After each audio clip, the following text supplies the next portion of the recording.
Hey guys, it's just a very quick video to show you how to remove these.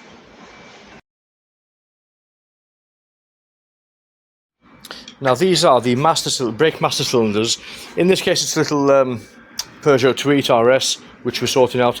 However, most motorbikes, well almost all motorbikes are pretty much the same, where you've got your brake master cylinder and you have these really crappy screws at the top. Now everybody, and I mean everybody, rounds these out. Every time you get a bike in, they're always rounded. Now that's a standard Phillips. Put it in there, just turns. If you keep using that, you're going to round it even further. You can also get these, which is like a screwdriver. Yep, zoom in, but it's actually a posi drive.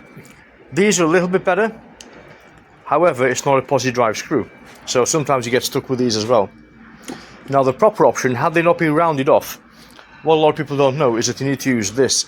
Now this is actually a Japanese JIS screwdriver. Now this is meant to fit perfectly in there. There's different sizes. This one's my small one. For some reason I can't find the big one at the moment. However, that's the bigger version of it, and that is a JIS screwdriver. However, because someone's rounded all these off completely, I don't want to risk it any further and take these off. Now this one's loose because I've just loosened it, and I'm going to show you how to do it. And I'm going to be using this impact driver. It's really useful, extremely handy if you know how to use them properly. If you don't, you can do more damage potentially, but they're really handy and they're so easy to use. So I'm just about to show you how to remove this screw very easily. Okay, so all we're going to use is a large impact screwdriver, but with a large bit on the end.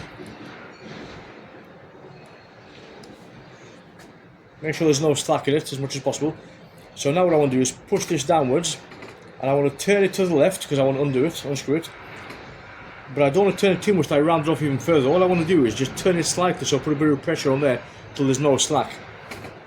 And then whack it with get a hammer and just whack it with a hammer. And that's it.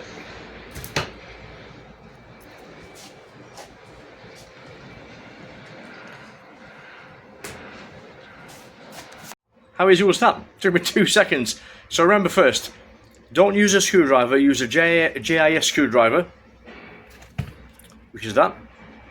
Failing that, use an impact screwdriver, which is that, and you don't do any damage.